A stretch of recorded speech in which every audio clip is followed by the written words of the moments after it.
uns braços, e nessa estremeceu, ouvindo os gritos do solicitador. Recebeu o prato que eles lhe apresentava e tratou de comer, debaixo de uma trovoada de nomes: malandro, cabeça de vento, estúpido, maluco. Onde andava que ouve o que lhe digo? Hei de contar tudo a seu pai, para que ele lhe sacuda a preguiça do seu corpo como uma boa vara de marmelo, ou um pau. Sim, ainda pode apanhar, não pense que não. Estúpido, maluco. Olhe para lá fora. É o mesmo que você vê aqui. Continuou voltando-se para Dona Severina, senhora que vivia com ele maritalmente há anos. Confunde meus papéis todos, erra as casas, é um escrivão em vez de ir ao outro. Troca os advogados, é o diabo, é o tal sono pesado e contínuo. De manhã é o que se vê. Primeiro que acorda é preciso quebrar-lhes os ossos. Deixe, amanhã de acordar a pau de vassoura. Dona Severina tocou-lhe no pé, como um pedido que acabasse. Borges expeitorou ainda alguns impróprios, e fico em paz com Deus e os homens. Não fique em paz com os meninos, porque o nosso Inácio não era propriamente menino. Tinha 15 anos feitos e bem feitos, cabeça inculta, mais velas, olhos de rapaz que sonha, que adivinha, que indaga, que quer saber e não acaba de saber de nada. Tudo isso posto sobre um corpo não destruído de graça, ainda mal vestido.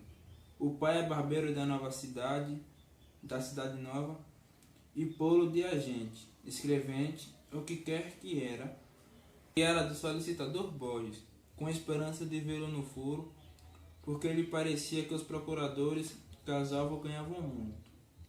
Passava-se isso na Rua Lapa em 1870.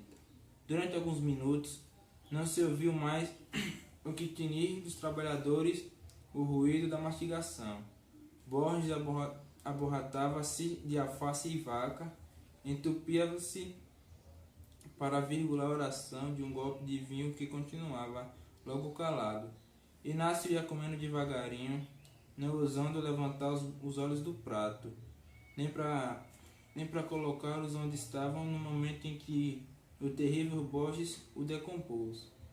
Verdade é que agora era muito arriscado. Então ele pôs os braços em Dona Severina, que se não esquecesse de tudo e de si. Toda a culpa era antes de Dona Severina em trazê-los assim nus, constantemente. Usava mangas curtas em todos os estilos da casa, meio palmo debaixo do ombro. Dali em diante, ficava-lhe os braços à mostra. Na verdade, eram belos e cheios, em harmonia com a dona, que era uma das grossas de fina, e não perdiam a cor nem a maciez por viverem ao ar. Mas é justo explicar que elas o traziam assim por faceira, senão porque já gastará todos os vestidos de mangas compridas de casa. De pé era muito vistosa, andando tinha meneios engraçados. Ele, entretanto, quase só via a mesa, onde além dos braços, mal podia mirar-lhes os brustos. Não se podia dizer que era bonita, mas também não era feia, nenhuma dor. O próprio penteado consta a 1000 poucos. Alisou-se os cabelos, apanhou-os, atalhou-os e fixou no alto da cabeça com o pente de tartaruga que sua mãe lhes deixou. Ao pescoço um lenço escuro, nas orelhas nada. Tudo isso com 27 anos, floridos e sólidos. Usava mangas curtas em todos os estilos da casa, meio palmo debaixo do ombro. Dali em diante, ficava-lhe os braços à mostra. Na verdade, eram belos e cheios, em harmonia com a dona, que era uma das grossas de fina, e não perdiam a cor nem a maciez por viverem ao ar. Mas é justo explicar que elas o traziam assim por faceira, senão porque já gastará todos os vestidos de mangas compridas de casa. De pé era muito vistosa, andando tinha meneios engraçados.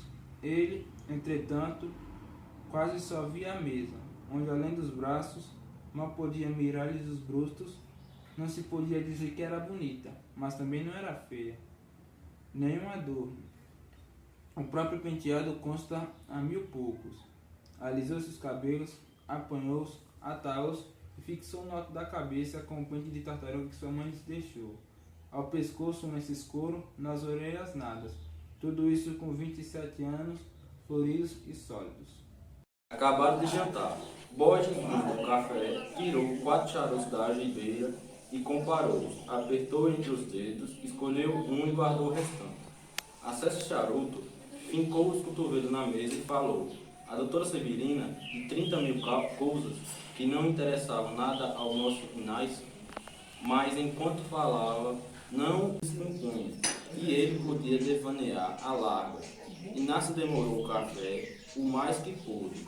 Entre um e outro gole, alisava a toalha, arrancava dos dedos pedacinhos de pele imaginária, ou passava os olhos pelos quadros da sala de jantar, que eram um São Pedro e um São João, registros trazidos de festa encaixilhados em casa.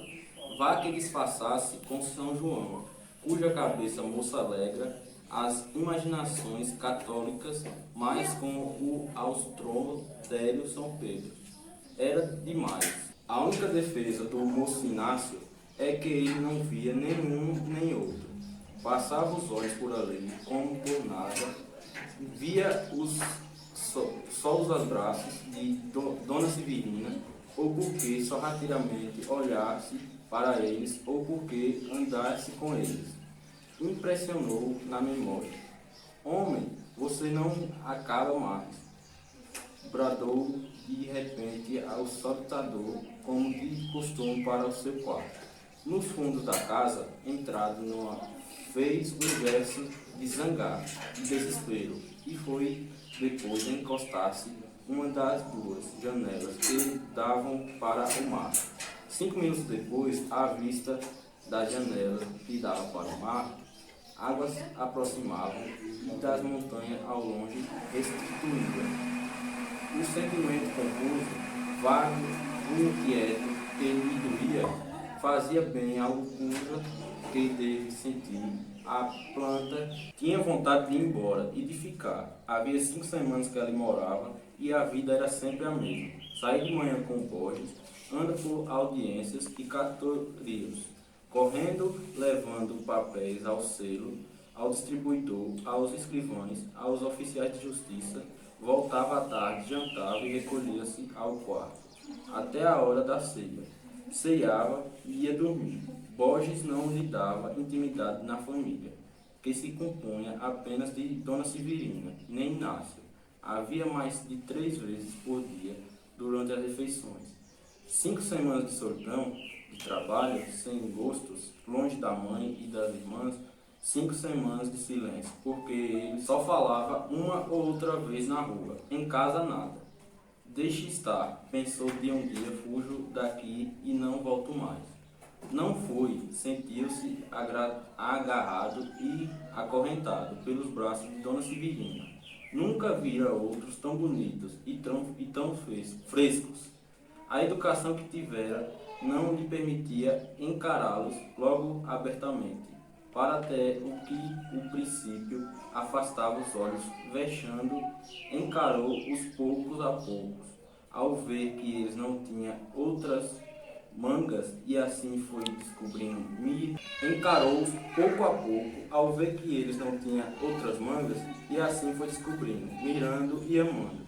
No fim de 3 semanas, eram eles, moralmente falando, as suas tendas de repouso aguentava toda a trabalheira e fora toda a melancolia da solidão e o silêncio, toda a grosseria do patrão, pela única paga de ver 3 vezes por dia o famoso par de braços. Enquanto a noite ia caindo, Inácio estirava-se na rede, não tinha ali outra cama.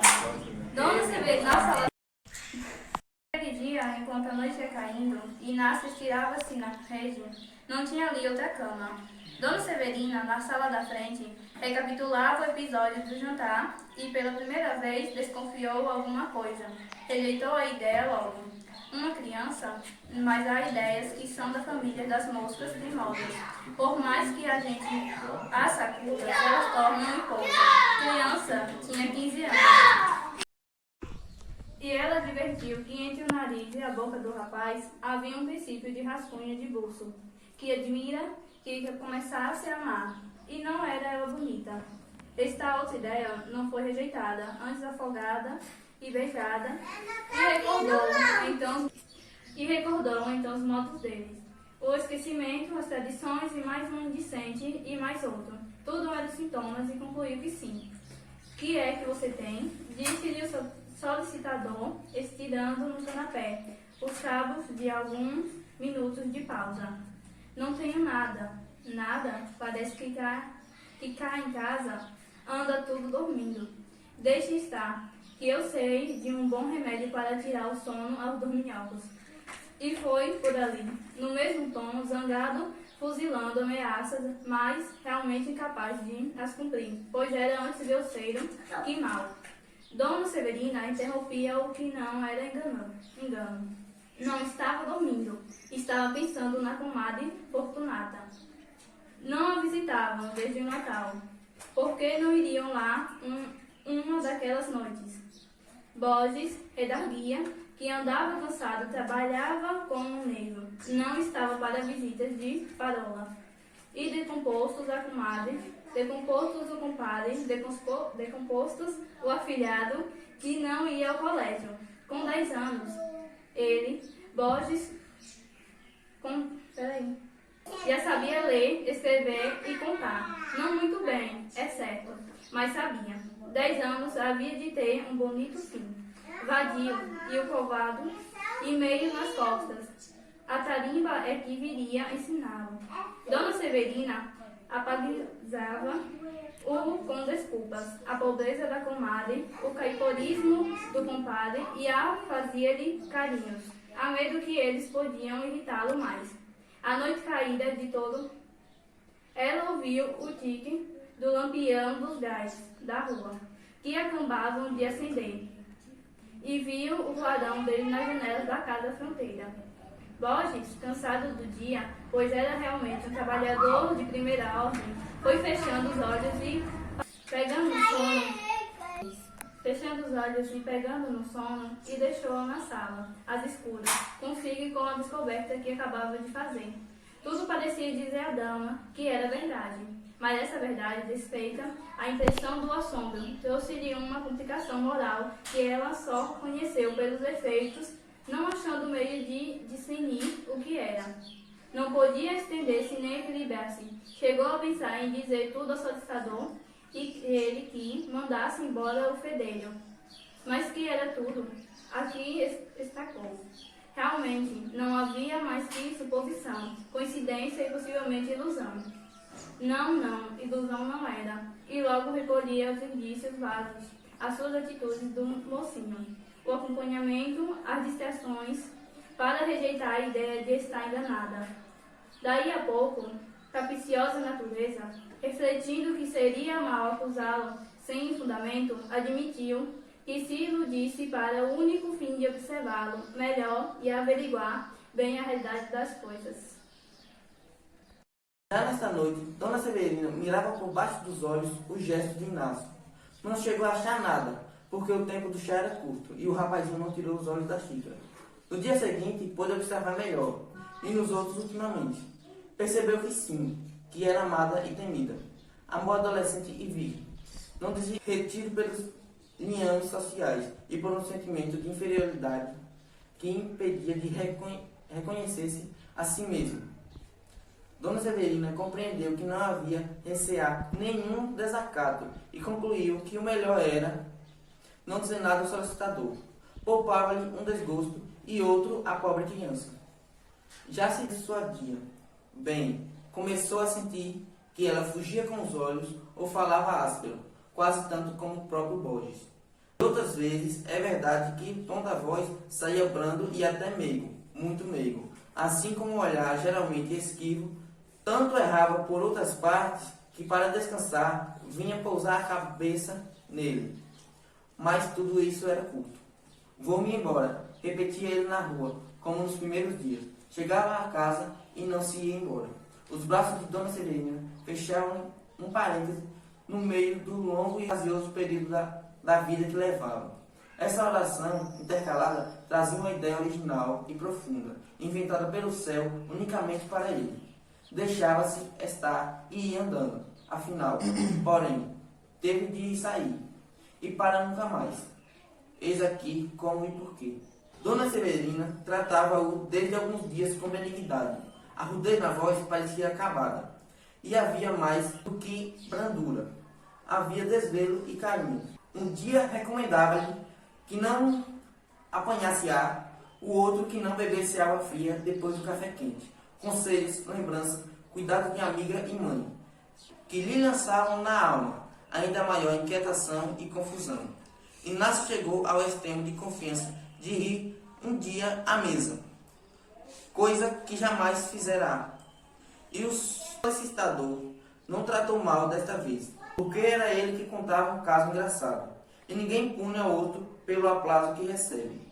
Foi assim então que Dona Severina viu que a boca do mocinho graciosa estava calada, não era menos que ria.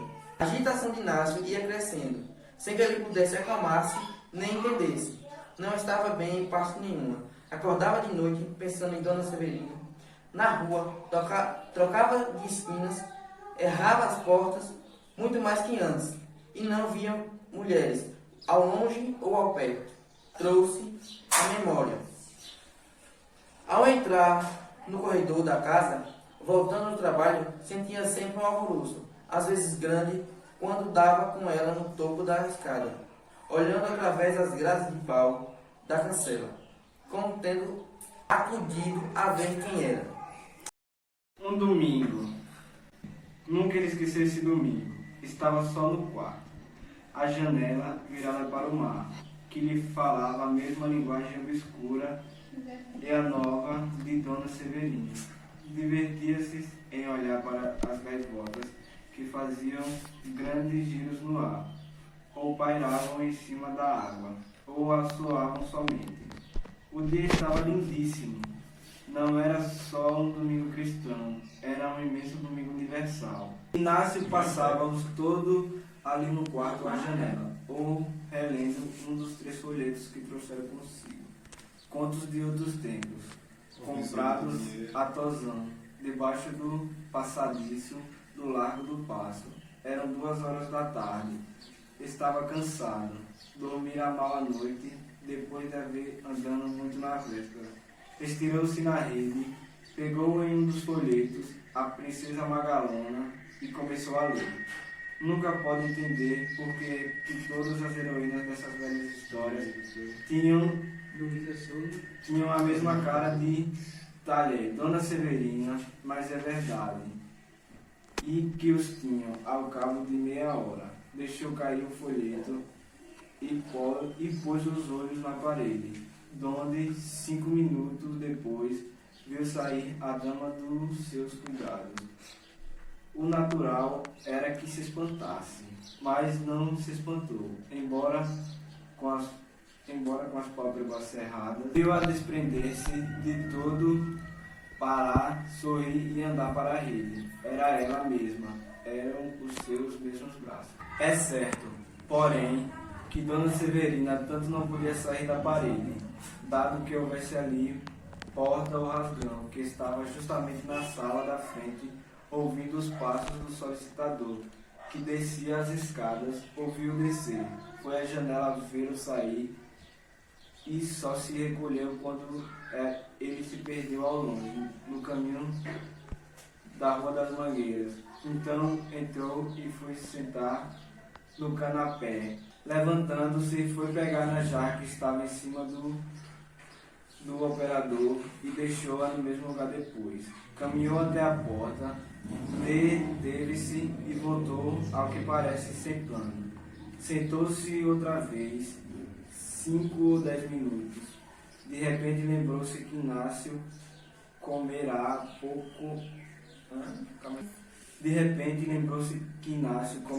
pouco ao almoço e tinha o ar abatido, e advertiu que podia estar doente, podia ser que estivesse muito mal.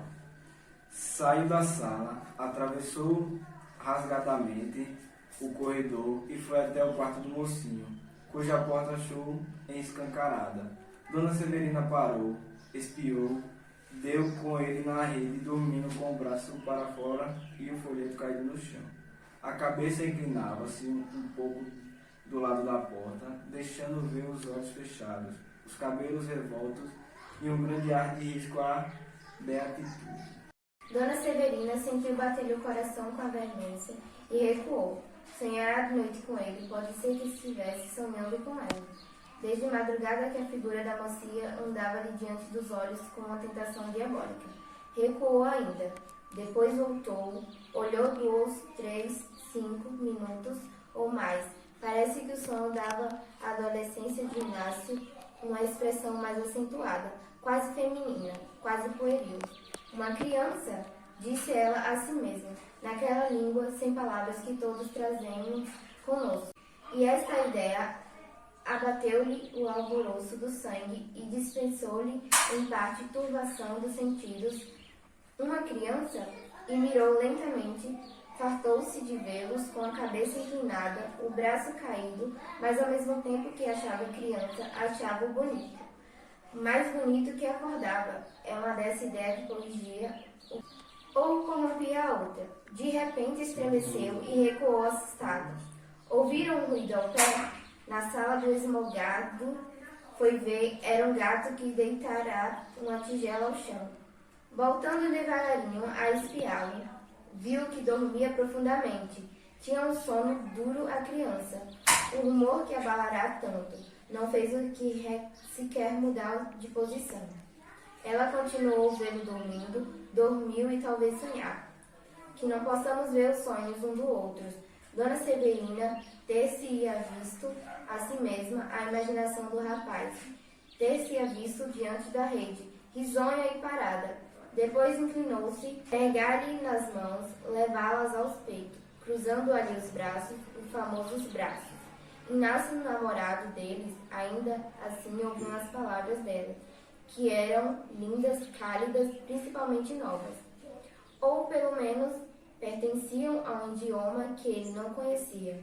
Posto que entendeste, 2, 3 e 4 vezes a figura esvazia-se para torná-lo vindo do mar, ou de outra parte, entre gaviotas, ou atravessando o corredor com toda a graça robusta de que era capaz, e tornou-se, inclinava-se, pegando-lhe outra vez nas mãos, e cruzava ao peito os braços até que, inclinando-se ainda mais, muito mais, abrochou os lábios e deixou-lhe um beijo na boca. Aqui o sonho coincidiu com a realidade, e as mesmas bocas uniram-se na imaginação e fora dela. A diferença é que a visão não recuou, e a pessoa real tão depressa cumpriu o gesto, como fugiu até a porta, vexada e medrosa. Dali passou a sala da frente, aturdida do que fizera, sem olhar fixamente para nada. Afiava o ouvido, ia até o fim do corredor, a ver se escutava algum rumor que lhe dissesse que ele acordara. E só depois de muito tempo é que o medo foi passando. Na verdade, a criança tinha um sono duro. Nada lhe abriu os olhos, nem os fracassos contíguos, nem os beijos de verdade. Mas, se o medo fosse passando, o vexame ficou e cresceu. Dona Severina não acabava de crer que fizesse aquilo. Parece que embrulhava seus desejos na ideia de que era uma criança namorada que ali estava sem consciência nem imputação. E, meia mãe, meia amiga, empinara-se e beijara-os. Fosse como fosse, estava confusa, irritada, aborrecida, mal consigo e mal com ele. O medo de que ele podia estar fingindo que dormia apontou-lhe na alma e deu-lhe um calafrio. Mas a verdade é que dormiu ainda muito e só acordou para jantar. Sentou-se à mesa, lépido, enquanto acha-se Dona Severina calada e severa, e o solicitador tão ríspido como nos outros dias. Nem a rispidez de um, nem a severidade da outra podiam dissipar-lhe a visão graciosa que ainda trazia consigo, ou amortecer-lhe a sensação de beijo. Não reparou que Dona Severina tinha um chale que lhe cobria os braços. Reparou depois, na segunda-feira e na terça também, e até o sábado, que foi o dia em que Borges mandou dizer ao pai que não podia ficar com ele. E nem o fez zangado, porque o tratou relativamente bem e ainda lhe disse a saída. Quando precisar de mim, para alguma coisa procure. Sim, senhor, a senhora Dona Severina. Está lá para o quarto, com muita dor de cabeça. Venha amanhã e depois despedir-se dela. Inácio saiu sem entender nada. Não entendia a despedida, nem a completa mudança de Dona Severina em relação a ele, nem o chale, nem nada. Estava tão bem, falava-lhe com tanta amizade. Como é que, de repente, tanto pensou que acabou supondo de sua parte algum olhar indiscreto, alguma descrição que a ofendera? Nem era outra coisa. E daqui a cara fechada e o chale que a cobria os braços tão bonitos.